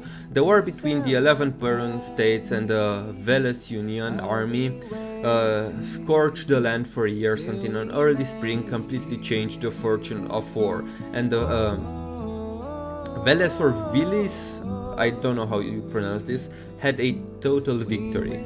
They praised the spring war god Yarilo for helping them eliminate their archenemy and praised the land with poems of the same name. The current name of the planet in the galaxy's records, Yarilo 6, may be a mistranslation that contains a poetry stanza number. With the mythological war, when the mythological war was over, Yarilo 6 welcomed a long period of peace and development from a hunter-gathering society to one conducting space explorations. Unfortunately, Yarilo 6 was a planet with very few resources. Intensive development brought top-tier technological advancements to Yarilo 6, but also brought the end of their history. Exhausted resources, the arrival of a stellar run, and the appearance of the Eternal Freeze, these various disasters completely annihilated Yarilo 6's glorious but short-lived civilization. The survivors of the Eternal Freeze managed to stay alive in a corner of the planet. They forgot the old name of Yarilo and created Belobog, a city to shelter against the Eternal Freeze and continue their civilization. Due to its isolated and dangerous natural environment, Yarilo 6 lost contact with other worlds after the appearance of the Cancer of all worlds. Yeah, so this is interesting because it expands on the early history of Yarilo 6, how it was way before we knew that the Eternal Freeze arrived, way before it was that advanced civilization that we knew that perished when the Stellar Run arrived. And it's very, from the names they use and from the events that happen, it's very Slavic inspired, right? I should know since I'm basically living in a country that has a lot of Slavic influences. But yeah, the only new thing is the expansion of the very early history of the location. Why do worlds in Honkai Star Rail have like only one culture and there's Teyvat with multiple cultures before the 7 are chosen? I mean, Yarilo 6 only has Belobog, so most people are extinct except for only one. I mean, mostly for convenience sake, because it's easier for them to present them that way. But maybe we will have worlds with multiple cultures. I mean, Yarilo 6 was very well scripted, right, to be only one civilization, because we have the Eternal Freeze, which basically wiped out the entire planet, and then the second planet we visit is basically a spaceship. So again, there's not much to have there. Also, who knows? But I do hope that in the future, when new planets will come out, they won't be as restricted.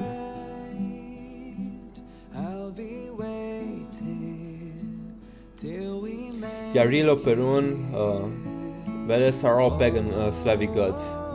Yeah. I knew about Yarilo, that it was named after a Slavic pagan god. I didn't know about Perun and the other one. Okay, so let's continue. Shenxiao Lofu. Shenxiao Lofu is one of the 6 flagships of the Shenzhou Alliance. It sails in the endless ocean of stars like a one-way arrow, shooting towards the destined enemy of the Lord of the Hunt. After the war with the denizens of abundance, the Luofu travel between densely populated interstellar regions, trading and conducting cultural exchange between different worlds. They signed agreements with the Interstellar Peace Corporation and helped many worlds ravaged by the denizens of abundance to rebuild their ecosystem. People arrived at the Luofu to seek medical treatment, study and trade, with throngs of visitors filling the docks. Though warfare has receded, the Luofu has not revealed its watch against the denizen of abundance. The starships of the Cloud Nines would head to planets that went out of contact to seek information, while the Shenzhou Ten Lords Commissions remain on guard for any elixir seekers pursuing everlasting life. But the desire for immortality is the beginning of all tragedies. The Shenzhou will not allow any younger civilization to walk its own path. Okay, so it's a pretty brief explanation, but it's very, very bare bones, because the history of Luofu is very, very interesting. They basically set out from their home planet to seek the elixir of immortality from Yaoshi the Abundance, and at that time they were elixir seekers, which is another faction, and basically any civilization that seeks immortality from Yaoshi are elixir seekers, and they, like the name says, they travel through the universe in search of the Eon to grant them them eternal life. But the Shenzhou Alliance was one of them, and they managed to find Yaoshi, who planted the ambrosial arbor, which produced fruits that, if eaten by people, they would gain immortality. But this immortality was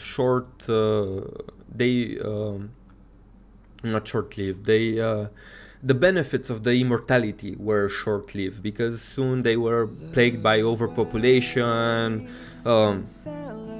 poverty, endless war, and that which was brought by the fact that they were not dying and they continued to reproduce, basically creating endless immortal beings, and there was no way to get rid of them.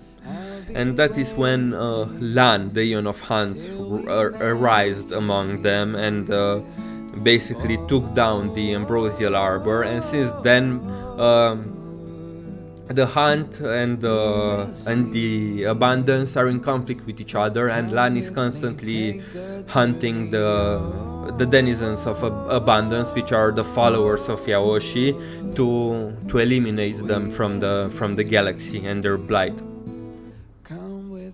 Take the journey. Homo Labs, I'm thinking Hoyo is keeping world small scale for now to not overwhelm people at the beginning. They might make more internally complex worlds in the future. Yeah, I also think the same. Like I said, in the beginning, for convenience, it's better this way.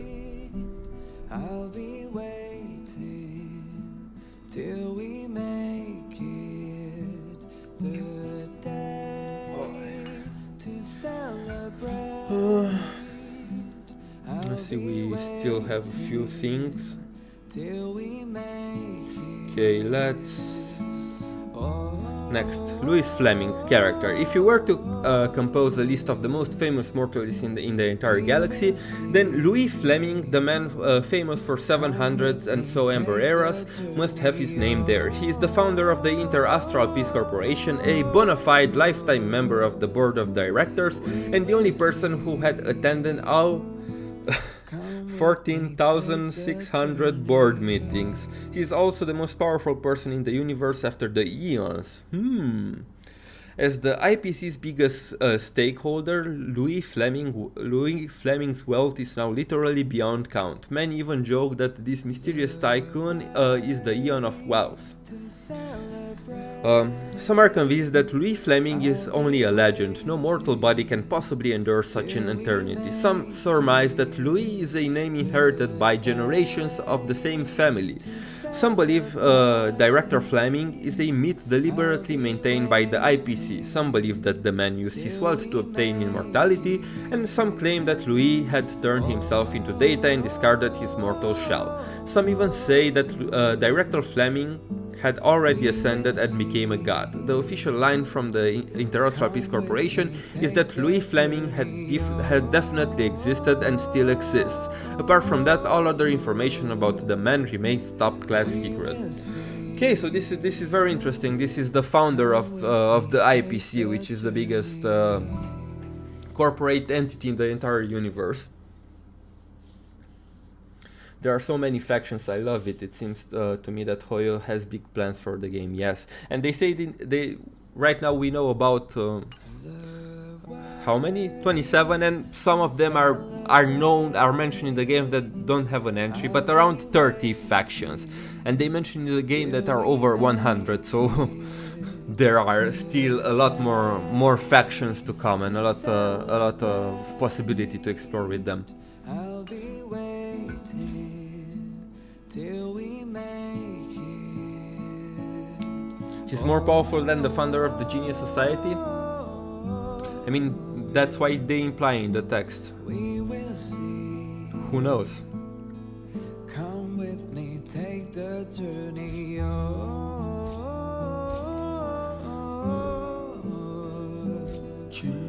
We will see.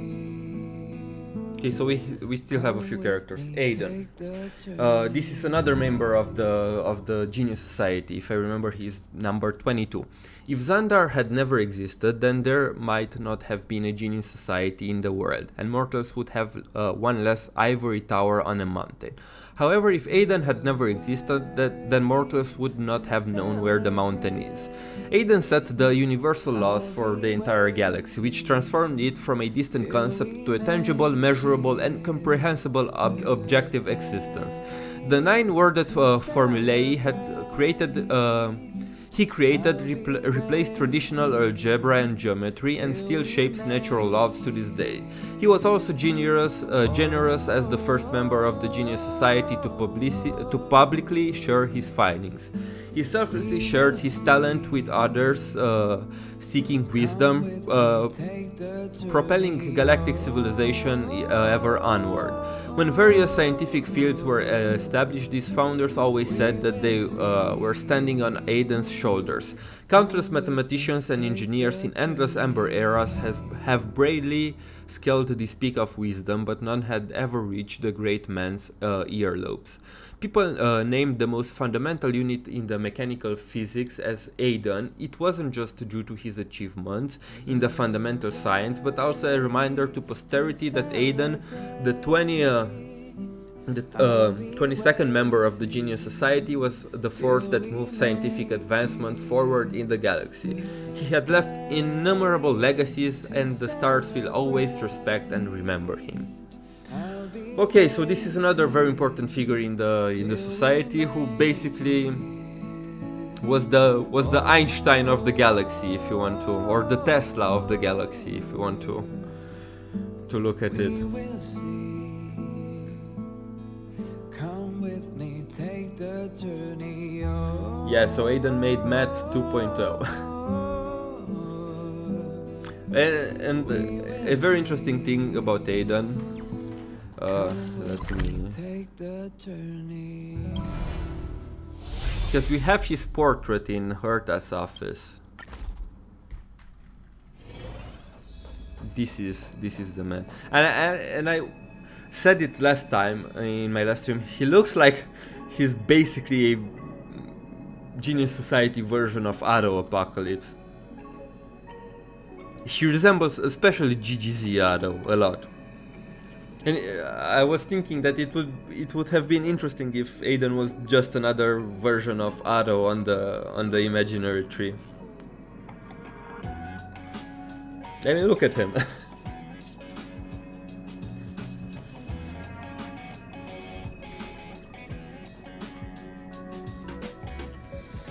Yeah. I mean, these are all the portraits, except for Polka. She deleted her face from the universe.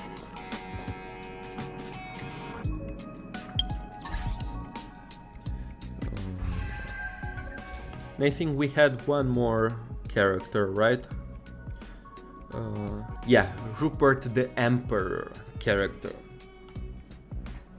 Finally, not Evil Otto. I mean, that's what you think. That's what he wants history to think. Do you really think there isn't a variant of Otto that it's not not necessarily evil, but it's not a double-crossing maniac and impulsive, obsessive asshole? I doubt it.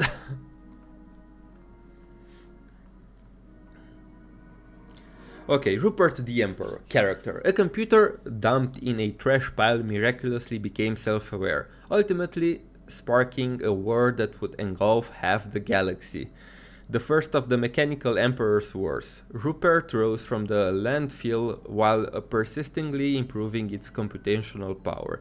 Its vast intellect eventually aroused the attention of Noose, inviting it to join the Genius Society as the 27th member. Interesting. Calculations performed by organic life are always riddled with errors, and no matter how much they may flourish, anti-life equations will inevitably and autonomously be generated. In contrast, omnic life forms are precise, rigorous, and perfect. Thus, Rupert assembled an army of intelligent robots, crowning himself emperor and spreading the anti-life equation through the universe, plunging many civilizations into abject ruin. The Emperor had long since passed after countless Ember eras. Some say it was taken out by assassins from the Interastral Peace Corporation, while others maintain it was vanquished by the Lord of Silence, Polka Kekemont. After the two Emperor Wars, the IPC's fears of inorganic beings has failed to relent even to this very day. Okay, so I didn't know about, I heard the name, but I didn't know the backstory. This is very, very interesting.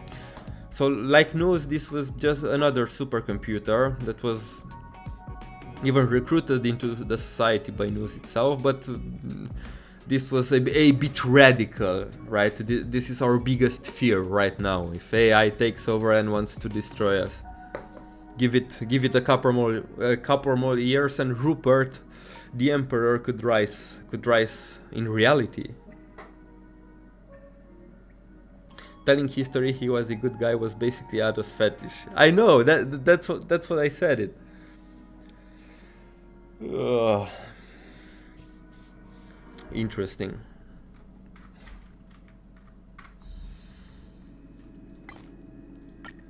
People use my seele.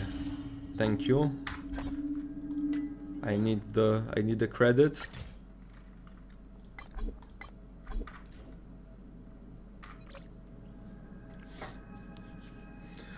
Okay. I think we went through all of the entries in the data terminal, right? But I think I will end it here for today. It has already been 2 hours, and honestly, I'm very hungry. I want to make myself something to eat. I think this is a better hour for streaming, since I noticed that more people tuned in, but I don't think I'll be able to stream at this hour every weekend, but I'll try to stream in the future at approximately the same time. Again, thank you very much for tuning in. I hope that you enjoyed this lore reading session, this lore discussion session.